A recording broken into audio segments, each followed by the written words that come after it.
Bueno, Diana, muchas gracias por estar con nosotros. Muchas gracias. Estábamos diciendo que extraordinaria ejecuciones del himno con instrumentos autóctonos. Así es. Diana, ¿qué significó el 9 de julio para la historia del país?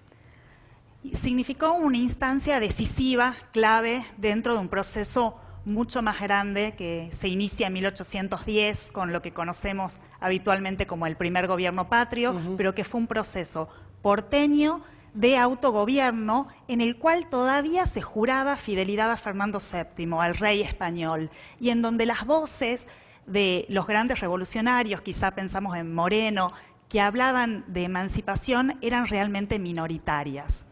Todo este proceso de autogobierno se hizo al calor de la revolución y de la guerra, se hizo también a sangre y fuego, no fueron solo ideas y nuevos paradigmas, sino que se hizo con todo un proceso que reconfiguró los espacios, la sociedad y también las economías de todo este territorio, y en donde en cierta medida se llega a la declaración de la independencia con ciertos antecedentes también de tipo organizativo. Me parece interesante destacar. A ver, vos lo que estás diciendo, el 9 de julio viene a cumplir un ciclo, pero no se terminaba ahí el proceso histórico. En realidad, tal vez ahí comenzaba otro tan complicado como el anterior. Muy desafiante.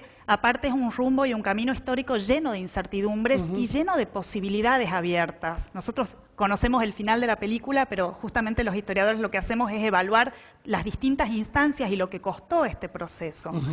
Si se quiere, la Asamblea del año 13 lo que hace es silenciar esta fidelidad al rey que antes se había firmado y se había sostenido, nos sirve como un antecedente, y por otro lado va a dictaminar una serie de medidas que van en pos de la igualdad y de la libertad, ¿sí? Como la libertad de vientres, de imprenta, la abolición de los títulos de nobleza, y de alguna manera se va allanando un complejo camino que nos lleva hasta el 16, hasta Declaración de la Independencia, en la cual realmente hay una ruptura con el vínculo hacia el monarca, con sus descendientes, con la metrópoli, y después hay un agregado muy importante que es hacia cualquier otra dominación extranjera. Claro. ¿Por qué? Porque estaba el peligro inglés y sobre todo el peligro portugués.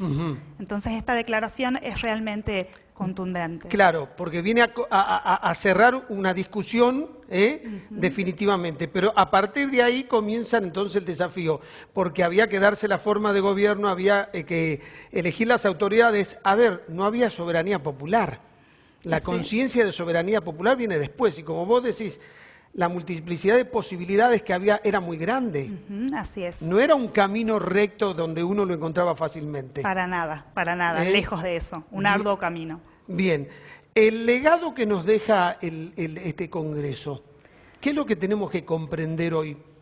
Yo creo que tiene que ver sobre todo, bueno, el Congreso tenemos que entender que es, por un lado, un contexto internacional muy adverso de vuelta del absolutismo, en donde Fernando VII quiere, de alguna manera, volver a reivindicar la posición que tenía. Entonces, eso implica una toma de posición muy importante de los congresales. Hay, por otro lado, un deseo también, después de 6 años de revolución, de poner fin a los desmanes y de generar un orden. Entonces, una de las medidas que produce el Congreso en mayo es consensuar un director supremo entre todos los miembros, que va a ser Pueyrredón, que luego tiene esta entrevista con San Martín y definen todo el camino de la independencia por Chile y por Perú, pero en donde de alguna manera hay que también limitar los desmanes revolucionarios, hay que poner orden y hay que encarar este proceso que, si bien el Congreso tenía por objetivo la Constitución y una forma de gobierno, todavía no se puede consensuar y todavía queda un largo recorrido. Vos le asignás un rol importante a Pueyrredón y a San Martín en todo este proceso. Fueron personas claves. Absolutamente, sí, por supuesto. Sin las ideas de ellos y sin el compromiso de ellos, el país hubiese tenido otros avatares seguramente. Seguramente. Ahora, a mí lo que me interesa mucho es con qué esfuerzo se tenían que hacer las cosas, cuánto desafío había en el exterior y lo hacían, porque esta era una ruptura con un mundo donde el nivel de inferioridad era enorme. Te digo esto porque hoy, cuando uno ve el mercado internacional, meterse en el comercio internacional, es mucho más fácil que haber tomado aquella decisión, porque además ellos tenían fuerzas preparadas, tenían una capacidad militar superior a la de la Argentina. Es interesante lo que me decís en torno un poco, y ahí voy a retroceder, en torno a las reformas borbónicas, por ejemplo, cómo se quiere hacer que los habitantes americanos no interpelen y no discutan, sino que solo obedezcan.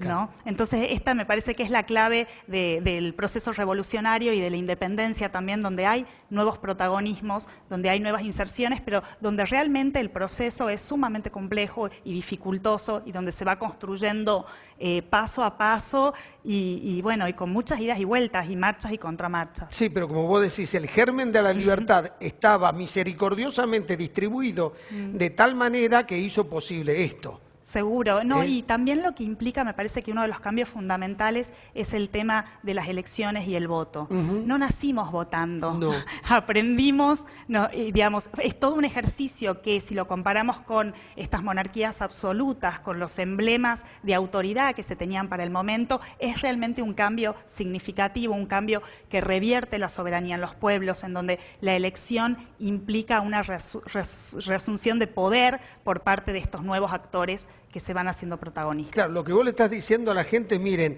antes muchos pensaban que la mejor forma de gobernar era una monarquía. Hoy nadie piensa en una monarquía, pero antes se discutía si tenía que ser una monarquía o no. Totalmente. Antes se discutía, cuando había que hacer un ejercicio de la soberanía popular, si todos deberían votar o quiénes eran los privilegiados que solo podían votar. Exacto, exacto. De allá venimos. Totalmente, totalmente. Claro. Y en la época del Congreso todavía se barajaban estas ideas de monarquía incaica o el tema de todavía que pudiera venir Carlota Joaquina a ejercer una regencia porque era la hermana de Fernando VII. El asunto es que de alguna manera la República más adelante cristaliza y termina configurando nuestras prácticas y nuestra identidad como argentinos. Diana, hago hincapié en esto para que la gente entienda cuánto hay que cuidar la República, la democracia y la soberanía popular en un acto cotidiano, porque es una conquista que costó, pero que no es definitiva si nosotros permitimos que alguien que está en el poder se vuelva a tentar con poderes hegemónicos, que es una tensión permanente que existe en la sociedad y es un tema no resuelto todavía. Que se reactualiza, pensemos en la división de poderes, ¿no? En la importancia y en la vigencia que tiene este tipo de controles y que los estamos cuestionando y tendríamos que perfeccionarlos constantemente. Bueno, esos son ejes de debate y tienen que ver con los legados revolucionarios y del Diana, Congreso. ¿por qué tenemos el privilegio de vivir geográficamente en el territorio donde se decidió declarar la independencia? Pues eligió Tucumán y, por ejemplo, no Córdoba u otra provincia. Bueno, hay varias razones. Por un lado, se quería de alguna manera contrarrestar la preeminencia centralista que venía teniendo Buenos Aires. Por otro lado, Tucumán había tenido un papel protagónico dentro de la guerra de independencia con respecto a las batallas y a la organización militar, lo que contaba Teresa recién. Recordemos la batalla del 24 de septiembre del 12, y también lo que es importante es que Posadas, director supremo en 1814, de alguna manera premia a Tucumán, configurándola como provincia y separándola de la Intendencia de Salta. Entonces vemos que la provincia va teniendo un protagonismo y por otro lado tenía una distancia equidistante entre digamos, el foco realista del Alto Perú y Buenos Aires, sobre todo ante una posible amenaza que en los territorios de América del Sur, digamos, más al norte ya eran realidad, de un envío de buques dirigidos por Fernando VII para emprender una reconquista de los territorios. Esto que decía un reconocimiento a Tucumán también hay que explicarle a la gente que cuando se dio el primer grito de libertad, aquel 25 de mayo de 1810, que hasta que llegamos a la independencia, muchos tucumanos tuvieron una actuación a nivel de Buenos Aires muy destacadas, ¿no? Sí. Que siempre Tucumán fue, porque uno dice, Tucumán tuvo dos presidentes, en realidad tuvo otros personajes dentro de la historia que han tenido mucho que ver con lo que hoy es la Argentina. Absolutamente, sí, sobre todo tenemos a Salustiano Zavalía, a Ladislao Frías, a Alberdi, a Avellaneda, a Roca, son personajes emblemáticos, pero que también hacen, me parece que es muy importante destacar al rol y al papel que ocupaba Tucumán en esa época, y a cómo se inserta y se articula con las élites nacionales y de poder. Y en eso no es menor lo que ya mencionaron con Julia de la llegada del ferrocarril, lo que se mencionó de el auge y la expansión de la industria azucarera, ya tiene que ver con una segunda mitad del 19, pero hacia la inserción de la provincia muy tempranamente dentro de las élites nacionales y con papeles realmente protagónicos. ¿Vos creés que esto de alguna manera explica por qué Tucumán tiene una preeminencia hoy en el NOA? Me parece que la preeminencia de Tucumán es histórica, sí, ya desde mucho fines, atrás. Sí, o sea, que no es una que la tenemos que mantener y construir y seguir. Todos estos procesos históricos necesitan toda esta energía, toda esta capacidad de sostenerse, ¿no es cierto? Sí, seguro. Bien. Seguro. Para terminar, ¿qué tendría hoy? Toda la gente le pone emoción, el bicentenario, nos encanta.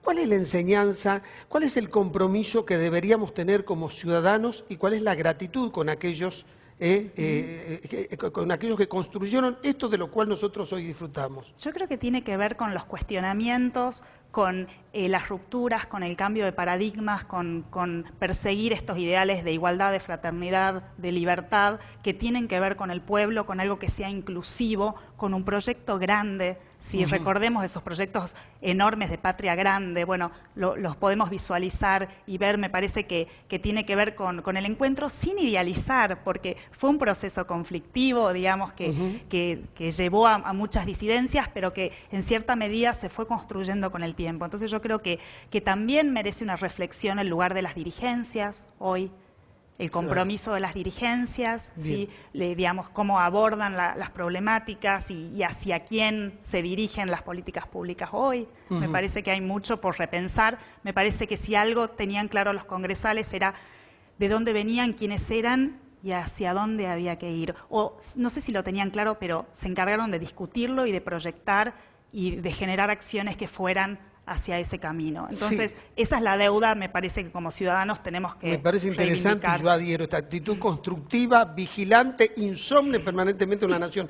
Y lo que vos decís, para aclararle un poco a la gente, no es que vinieron, porque uno está acostumbrado a ver una sesión legislativa, se citan, tienen un temario, cumplen, votan y se vuelven. En realidad, comenzó el Congreso de Tucumán a sesionar antes, al principio en la casa de Bernabé Arauz, y siguió hasta el año 1817. Así es, que se traslada. Y después se traslada a Buenos Aires porque el proceso continuaba. Así es. Lo que me parece interesante destacar es que hay actas secretas del Congreso en donde el público no tenía acceso y en donde se trataban realmente los temas más ríspidos, por ejemplo, la forma de gobierno, por ejemplo, cómo se iba a legitimar el poder construido. Entonces eso también nos habla de los límites también que tenía las discusiones, la participación popular y también en los idearios y los consensos de estas dirigencias. Bien. Diana, muchas gracias. A vos, muchas gracias. Te pido que te quedes ahí sentada, voy a hacer un pequeño corte. Primero, nuestro auspiciante.